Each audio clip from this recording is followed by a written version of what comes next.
Malayalam Big Boss season 7 live updation നോക്കാം.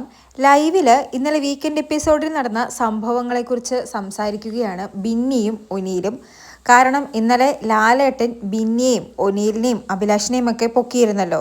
ഇവർ മൂന്നുപേരും ഗ്രൂപ്പായി തിരിഞ്ഞ് ജിസേലിൻ്റെയും ആര്യൻ്റെയും കാര്യം സംസാരിച്ചതിന്. അതിനെക്കുറിച്ച് ബിന്നി പറയുന്നത്, ലക്ഷ്മിയൊക്കെ ആദ്യം ഞങ്ങൾ പുറത്തുനിന്നും ഇതൊക്കെ കണ്ടിട്ടാണ് വന്നതെന്ന് പറഞ്ഞിരുന്നു. എന്നാൽ ലാലേട്ടൻ അന്ന് പിടിച്ച് കുടഞ്ഞതിൽ പിന്നെ എല്ലാവരും സൈലൻ്റായി. പലരും പലതും കണ്ടിട്ടും കാണാത്തതുപോലെ നടിക്കുകയാണ്. നമ്മൾ മോശമായിട്ട് ഒന്നും പറഞ്ഞില്ല.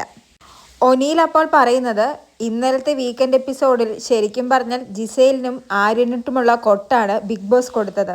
അത് ഇവർക്ക് മനസ്സിലായിട്ടില്ല. ജിസേലും ആര്യനും ഒരു മണ്ടനും മണ്ടിയുമാണ്. ഇന്നലത്തെ കർത്തമ്മ ടാസ്കിൽ ഹ്യൂമാനിറ്റി എന്നൊക്കെ പറഞ്ഞത് ഇവർക്ക് പുഴുങ്ങാനല്ല, ഇവർക്കിട്ടൊരു കൊട്ട് കൊടുത്തതാണ്. അത് ഇവർക്ക് ഇതുവരെ മനസ്സിലായിട്ടില്ല. ഇതൊക്കെ അറിഞ്ഞിട്ടും ആ ഗ്രൂപ്പിൽ ഒന്നും മിണ്ടാത്ത ഒരു വ്യക്തിയുള്ളൂ, അത് അക്ബറാണ്. ഉടനെ ബിന്നി പറയുന്നത്, അത് ശരിയാ, അക്ബർ സെലക്റ്റീവായിട്ടേ മിണ്ടുകയുള്ളൂ. എന്നിട്ട് ഒനിൽ ബിന്നിയോട് പറയുന്നത്, അവർ ഇപ്പോൾ ടാർഗറ്റ് ചെയ്യുന്നത് ബിന്നിയെയാണ്. അപ്പോൾ ബിന്നി പറയുന്നത്, അതെനിക്ക് മനസ്സിലാവുന്നുണ്ട്. ഒന്ന് രണ്ട് കാര്യങ്ങൾ കഴിഞ്ഞപ്പോൾ എനിക്കത് ഉറപ്പായി. എനിക്ക് തോന്നുന്നു അഭിലാഷ് പോയപ്പോൾ ഒനീൽ ഒറ്റപ്പെട്ടു പോയി. സാബുമാനാണെങ്കിൽ ഇപ്പോൾ ജിസേലിൻ്റെയും ആര്യൻ്റെയും കൂടെയാണ്. സാബുമാൻ ആ ഒരു ഗ്രൂപ്പിലേക്ക് പോയോ എന്നൊരു സംശയം കൂടിയുണ്ട്. ഒനീൽ അതുകൊണ്ട് നൈസായിട്ട് ഇവരുടെ ഈ ഒരു ഗ്രൂപ്പിലേക്ക് കയറിപ്പറ്റാനുള്ള ഒരു ശ്രമമാണെന്ന് തോന്നുന്നു.